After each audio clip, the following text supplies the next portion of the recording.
है ना।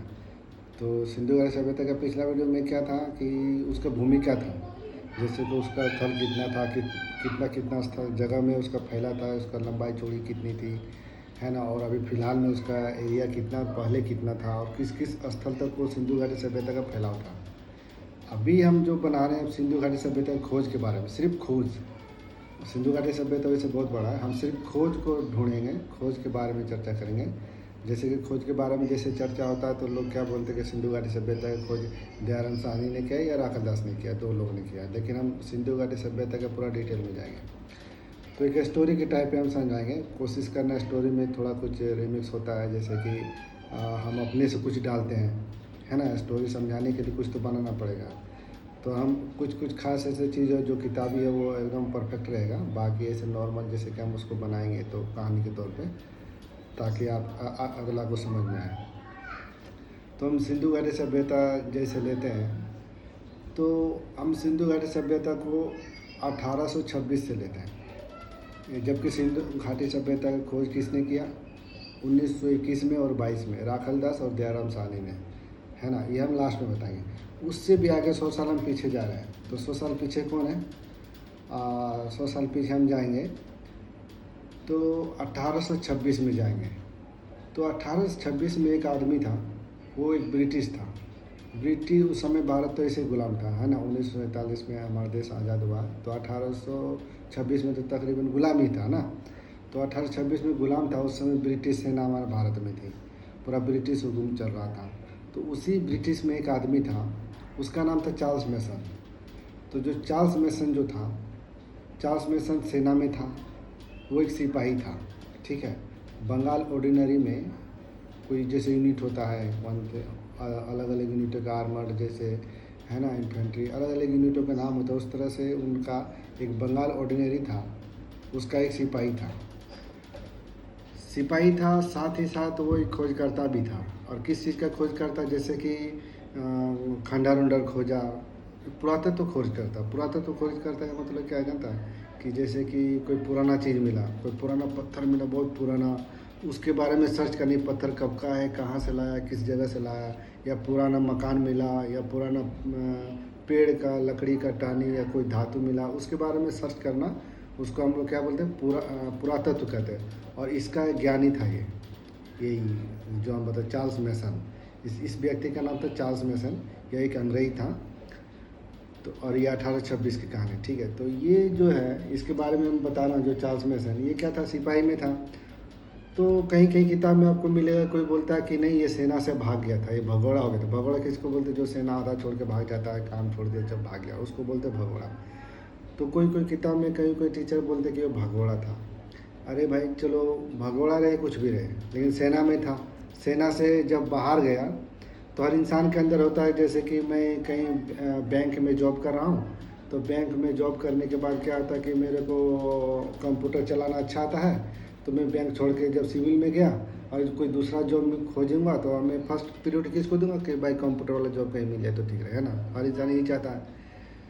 तो उसी तरह जैसे कोई फौजी रह गया, तो फौजी को जिस चीज़ का आता है, जैसे फौज अधिकांश जाते हैं और पुलिस में भर्ती हो जाता है, तो उसी तरह उसका जिस तरह से जो पहले के हॉबी रहा, उसी अकॉर्डिंग वो जाके सिविल में तैयारी करता है, खोजता है।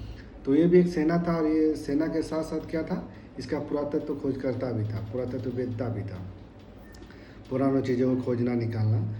तो यही आदमी जब सेना छोड़ दिया, लोग तो बोलते भगोड़ा हो गया, जब चलो छोड़ो, जब छोड़ दी सेना या जॉब छोड़ दिया, ख़त्म हो गया, तब ये लास्ट में क्या किया, ये पंजाब का दौरा किया। पंजाब का जो हड़प्पा वाला जगह है, पंजाब का इसने दौरा किया। जो पंजाब का इसने दौरा किया, जो पाकिस्तान क्षेत्र में पड़ता है हड़प्पा वाला, जो पंजाब का इसने दौरा किया काफ़ी, तो वहाँ पे इसको क्या मिला कि पुराने पुराने खंडहर जाके ढूंढने लगे, पुराने पुराने किले टीले, इन सब चीज़ों को उसने जाके खोजबीन जारी कर दिया। जब इन सब चीज़ों का इसने खोजबीन जारी किया, तो उसको लगा कि यहाँ तो इस ऐसे ऐसे मकान, ऐसे ऐसे पुराने पुराने बड़े विचित्र विचित्र सामान हैं, तो उसे लगा कि यहाँ पे ज़रूर कुछ ना कुछ यहाँ पहले रहा होगा। जब उस जगह पर वो गया, चार्ल्स मेसन जब खोज कर रहा था, ये थोड़ी कि एक दिन गया वापस आ गया उतना दूर से, वहाँ रहा होगा, घूमा होगा, गांव में गया होगा, लोगों के साथ बैठा उठा, वहाँ की जानकारी ली। तो गांव में पता है कि लोग गांव में बैठेंगे तो गांव वाला लोग तो कुछ बताएंगे, हाँ हमारे यहाँ जो थाना तो सिकंदर आया था उससे पहले ना 326-27 में सिकंदर आया था भारत में। हाँ इधर आया था सिकंदर आया था, और सिकंदर ने क्या किया, यहाँ पे लोगों को जगह छीन लिया था और अपना यहाँ पे अड्डा बनाया था। हाँ मतलब यहाँ उसने किला बनवाए थे ऐसे ऐसे। सिकंदरिया नामक उसने एक नगर बसाया था, अलेक्जेंडर नगर एक बसाया था। मतलब गाँव में ऐसे ऐसे कोई ना कोई कहानी उसको सुनाया। तो ये चीज़ उसने ध्यान में ले लिया, किसने, चार्ल्स मेसन ने। उसने भी क्या सोचा, वो जो खंडहर किले उले थे उसने क्या सोचा कि सिकंदरिया नगर पक्का होगा, क्योंकि सिकंदर पहले आया था, उसी ने बना बना के गया होगा ये पुराना पुराना जो हमें मिल रहा अभी। लेकिन वो गलत था, वो सिकंदर ने नहीं, वो जबकि बाद में उसको पता चला कि वो बहुत पुराना है। ये बात इस चार्ल्स मेसन को नहीं पता था, लेकिन बाद में पता चला कि ये जो चीज़ था ये सिंधु घाटी सभ्यता के समय का था, ये जितना पुराना। तो यही ये चार्ल्स मेसन जो जो खंडहर फंडर किले पीले जो कुछ भी उसको मिले, तो उन्होंने उसका एक बुक लिखा, उसने अपने एक बुक लिखा, उसने अपने उसका बुक का नाम था नैरेटिव ऑफ जर्नी। जो उसका बुक था नैरेटिव ऑफ जर्नी में उसने सारा कहानी लिखा जो उसने दौरा किया था। दौरा के दौरान उसको जो कुछ भी मिला उन सारा चीज़ों को इकट्ठा किया और उसने अपने बुक में किए लिखा, और उसने आगे कर दिया, फॉरवर्ड कर दिया मतलब कि मतलब दुनिया में फैला दिया। तो ये सारी चीज़ हमारे पास कैसे आया, और ये किताब के जरिए हमारे पास आया कि हम जानते कि हाँ 1826 में कोई चार्ल्स मेसन था ऐसे वैसे, है कि नहीं। तो उस तरह से हम अभी उन चीज़ को पढ़ रहे हैं। तो 1826 की बात ये रही चार्ल्स मेसन का। और उसने सिक्के का भी खोज किया था। उसका प्रमुख को जब उसने इतना दौरा किया तो उसने कुछ सिक्के निकाले, तो सिक्के को भी उसने खोज, सिक्का को किस लिए उसने जांच पड़ताल करते थे, क्योंकि सिक्का में जब कोई राजा किसी राज्य में अगर यदि मतलब अपना साम्राज्य स्थापित कर रहा तो हर राजा चाहता कि मेरा यहाँ पे नाम हो। तो सिक्का एक ऐसा धातु जो जल्दी बैठेगा नहीं, तो सिक्का में अपना राजा का नाम दे देगा, सन दे देगा इतना से इतना। तो इस सिक्के से भी हमें पता चलता कि ये सिक्का इतना साल पुराना है, उस समय इस राजा का शासन चलता था।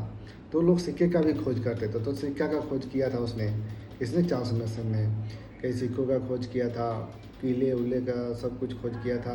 साथ ही साथ उसने क्या किया, बौद्ध स्थल का भी खोज किया था। बहुत सारा बौद्ध स्थल जो होता है उसमें बुद्ध भगवान थे ना, बुद्ध भगवान ने काफ़ी बौद्ध का काफ़ी सारे चीज़ अशोक ने बनवाया था, बहुत सारे राजा ने बुद्ध स्थल का। तो उन सारे बुद्ध स्थलों का खोज किसने किया, चार्ल्स मेसन ने।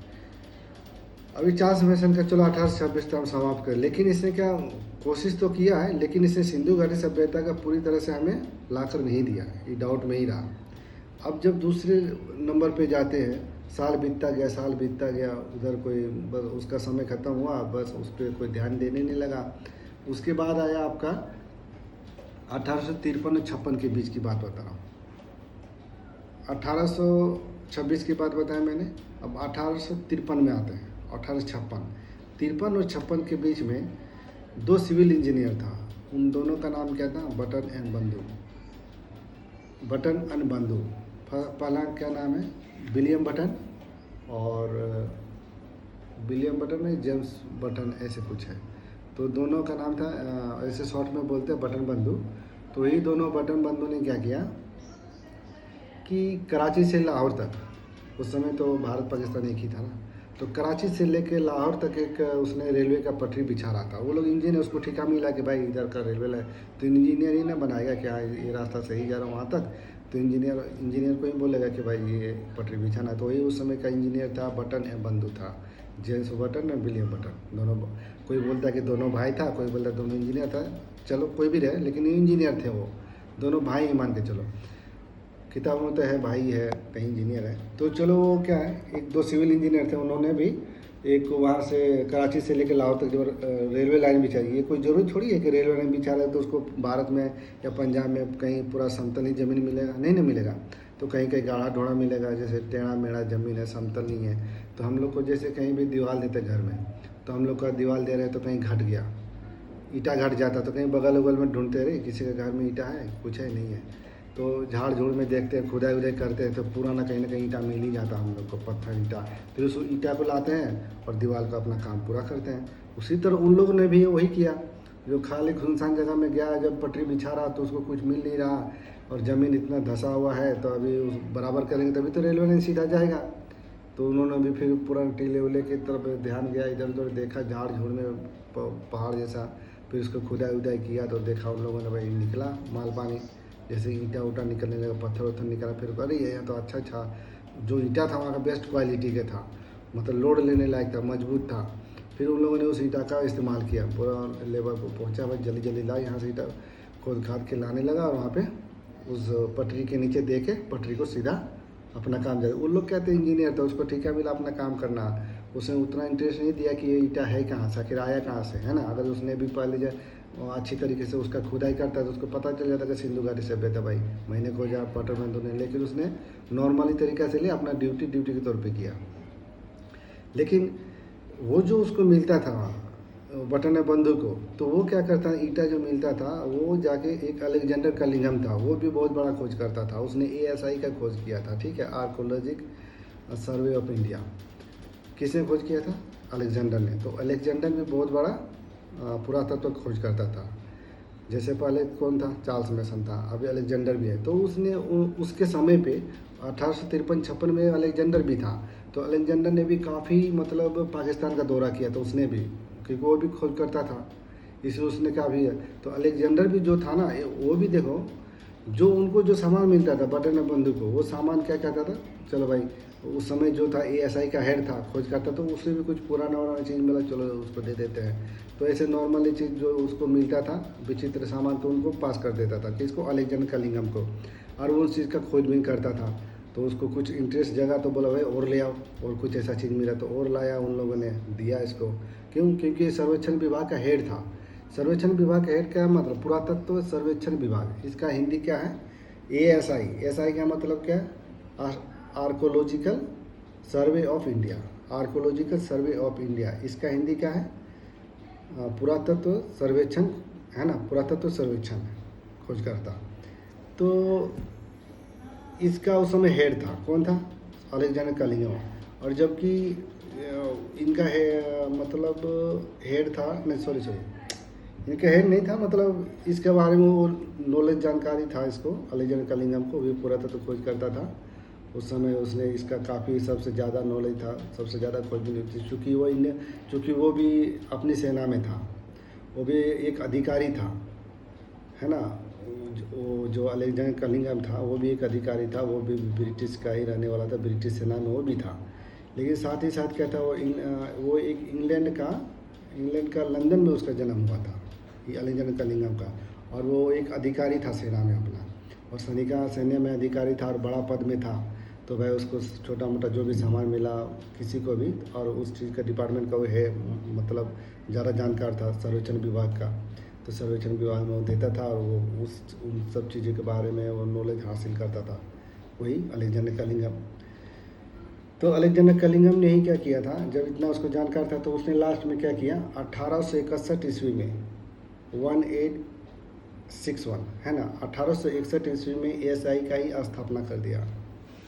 अलेक्जेंडर कलिंगम ने ASI का स्थापना कर दिया भारत में। ASI मतलब क्या था? Archaeological survey of India.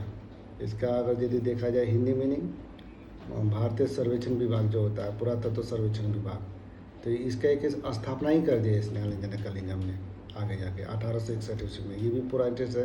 लेकिन अलेक्जेंडर कलिंगम का भी बहुत बड़ा हाथ रहा, इसने भी तक्षशिला का खोज किया, है ना, काफ़ी बौद्ध स्थलों का खोज किया, बहुत सारे मोहर जो होता है ना, और पहले का महाराजाओं के पास एक मोहर होता था, जैसा अभी भी होता हो काफ़ी सारा ऑफिस में, मैं फलना ब्रांच का ले मोहर मार दिया, मैं इस ब्रांच का ले मोहर बंद में CBI ले मोहर मार दिया, कुछ भी हो, मगर उस समय वैसे मोहर होता था। मोहर से काफ़ी हमें जानकारियाँ मिलती थी कि भाई कब का मोहर है और किस शासनकाल का है, और इस समय कौन सा शासन, क्योंकि उसमें डेट टाइम सब दिया रहता है, जगह का नाम रहता है, राजा का नाम रहता है, सब अपना अपना तरीके से मोहर बनाते थे। उस समय इसने सबसे पहले मोहर को अगर यदि उजागर किया या मोहर को लाया सामने, तो किसने लाया? यही अलेक्जेंडर कलिंगम ने लाया।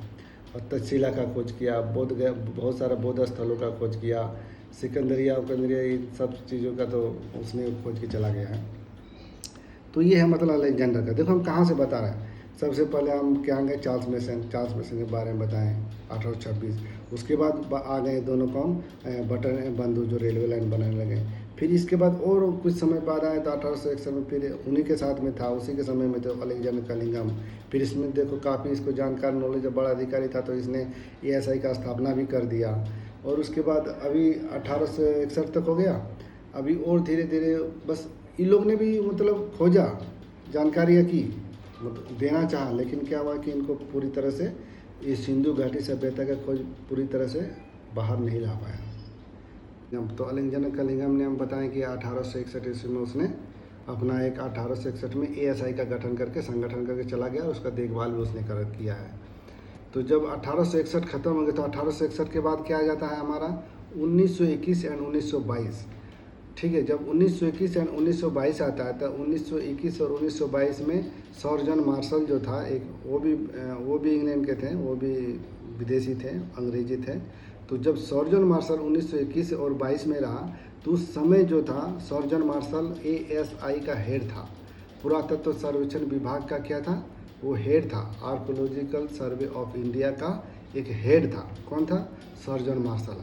और सर जॉन मार्शल के नेतृत्व में राखल दास और दयाराम साहनी, दो बहुत अच्छा खोजकर्ता और मतलब अच्छे आदमी, मतलब क्या बहुत मेहनती हार्ड वर्कर था, वो दोनों का नाम इसके अंडर में आता है। ये दोनों मतलब इसके अंडर में काम करते थे। ये आपका सर जॉन मार्शल के नेतृत्व मान लो। तो दयाराम साहनी और राखल दास ये दोनों भारतीय थे। तो दयाराम साहनी जब खोज करने के लिए गए, उसको खोज करने के लिए गए पाकिस्तान वाला क्षेत्र में, तो पाकिस्तान वाला क्षेत्र में, पाकिस्तान जगह है जो है उस समय जो पंजाब वाला क्षेत्र है, आधा अभी जो है आधा पंजाब में है, आधा पंजाब पाकिस्तान में, आधा पंजाब इंडिया में है।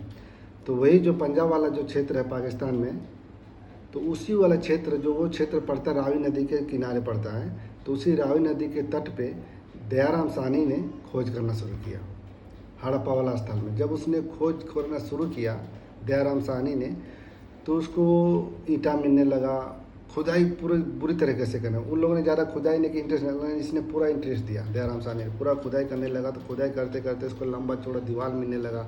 जब लंबा चौड़ा उसको दीवार मिलने लगा, तो दीवार के साइड दाने बाएँ खुदाई करते गड्ढा मिलने लगा, गड्ढा के ऊपर और दीवार मिली, तो और खुदाई करने के तो उसको लंबा लंबा नालियाँ मिली, जो नहर से बाहर जाते गंदा कचरा पानी, उस टाइप का नाले मिले, बरामदे मिले, चबूतरे मिले, घर मिले, मकान मिले, बहुत लंबा चौड़ा तक उसने खुदाई किया। तो उसने एक सभ्यता का ही खोज कर दिया। उसने उसी ने सिंधु घाटी सभ्यता का खोज, इसलिए बोलते हैं ना कि सिंधु घाटी सभ्यता का असल में खोज किसने किया? न दयाराम साहनी ने, क्योंकि उसने इतना खुदाई किया कि उसको मकान गाँव ही मिल गया पूरा, है ना, तो उसी को नाम देगा ना। अब दो चार आदमी ईंटा निकाल के दे दिया तो उसे थोड़ी होगा भाई, उसने पूरा खुदाई करके एक मतलब गांव टाइप का एक खोज दिया, तो श्रेय उसी को जाएगा। तो कहाँ पे ये खोजा दयाराम साहनी ने? तो दयाराम साहनी ने जिस जगह पे खोजा, जिस जगह को खोजा, जिस जगह पे उसने खुदाई किया, वो जगह था हड़प्पा। तो कहा जाता, तो इसीलिए बोलता है कि दयाराम साहनी ने हड़प्पा का खोज किया था। जिस जगह पे खुदाई किया, उस जगह का, उस स्थल का नाम है हड़प्पा। तो इसीलिए कहा जाता है कि हड़प्पा सभ्यता का खोज, सिंधु घाटी सभ्यता का नाम हड़प्पा सभ्यता भी कहा जाता है। तो ये हड़प्पा का खोज सबसे पहले किसने किया? दयाराम साहनी ने किया, क्योंकि उसने बहुत अच्छा से खुदाई किया और बहुत सारे उसको सबूत मिले वहाँ पे कि हाँ यहाँ पे कोई नगर रहा, यहाँ पे ये सभ्यता थी। इसके अकॉर्डिंग दयाराम साहनी ने रावी नदी के तट पे हड़प्पा सभ्यता या हड़प्पा का खोज किया था। पहला पॉइंट। अभी उसके हम जो ये भी किसके नेतृत्व में काम करते? सर जॉन मार्शल के नेतृत्व में। अभी सर जॉन मार्शल के नेतृत्व में ये किस कब का खोजा? 1921 ईस्वी में खोजा था। कौन सा? दयाराम साहनी ने 1921 में हड़प्पा का खोज किया था। और दूसरा जो खोज है ये राखल दास। राखल दास ने भाई देखा, इसने तो खोज दिया, अब राखल दास भी धुआंधार ये भी अपना काम करना शुरू कर दिया। जब राखल दास गया तो राखल दास सिंधु नदी, जो सिंधु नदी है, सिंधु नदी के तट पे उसने खोज किया राखल दास ने। ये भी पंजाब का क्षेत्र में पड़ता है। ये सिंधु नदी के तट पे जाके इसने खोज किया, और उसने कहा रावी नदी के तट पे इसको मिला था। और इसको सिंधु नदी के तट पे इसने जब खोज किया, इसने पूरा खुदाई उदाई किया, ईंटा पत्थर निकल, नदी नाला, गाँव नगर, चबूतरा उबूतरा, एकदम सिंधु घाटी सभ्यता का जैसा नगर था, कहा जाता शहरी सभ्यता थी। तो उसने अच्छा से उसने खोज खा दिया। कहाँ पे, किस जगह पे खोजा? गांव घर। इसको कहाँ पे मिला? न इसको मोहनजोदड़ो वाला जगह में मिला। तो उसने उस जगह का जो स्थल था मोहनजोदड़ो था एक्चुअली में, तो उस जगह का नाम मोहनजोदड़ो के नाम से विकसित हुआ। और कहा जाता है कि ये जो मोहनजोदड़ो का खोज किया, किसका श्रेय जाता है? ना राखल दास का श्रेय में जाता है। और ये कब किया इसने? 1922 ईस्वी में। किसके नेतृत्व में किया? सर जॉन मार्शल के नेतृत्व में किया। यही दो प्रमुख लोग हैं जो ज़्यादा इम्पोर्टेंट है, एक राखल दास है और एक दयाराम साहनी। दयाराम साहनी ने 1921 में खोजा, हड़प्पा का खोज किया, और राखल दास ने 1922 में आपका मोहनजोदड़ो का खोज किया। किसके? सर जॉन मार्शल के नेतृत्व में 1921 एंड 1922। पीछे उससे और हम पीछे जाते हैं तो हम 1861 वाला कहानी पढ़ते हैं, अलेक्जेंडर का कलिंगम है ना। उसके पीछे जाते हैं तो 53 और 56 के बीच में कौन है जो रेलवे लाइन बिछा था कराची से लेकर लाहौर तक? कौन था वो? बटन एम बंधु था। उससे और पीछे जाते हैं, 100 पीछे जाते हैं तो 1800 कितना 26 में चले जाते हैं हम। और 26 में कहाँ कौन है वो? चार्ल्स मेसन के बारे में हम पढ़ रहे हैं। बताओ अभी चार्ल्स मेसन के बारे में कौन इतना ध्यान देगा? सीधे दयाराम साहनी और ये। तो हम थोड़ा क्या किए, पूरा डिटेल पीछे पीछे, ताकि आदमी को लगे कि हाँ भाई यहाँ से कहानी शुरू हो यहाँ तक ख़त्म हुआ, ताकि पिछला भी कुछ जानकारी मिले तो आदमी को उसमें क्या इंटरेस्ट जगेगा, है ना। तो हम सीधे 1826 से लेके लगा कि नहीं, कोई स्टोरी है। 1826 से धीरे धीरे देखो वो लोग खोज किया, फिर इसने खोज किया, इसने खोज किया, लास्ट में इन लोग को मिल गया। कितना एक सिंधु घाटी सभ्यता का मतलब खोज में इन लोग का कितना महत्वपूर्ण स्थान है। चलो ठीक है।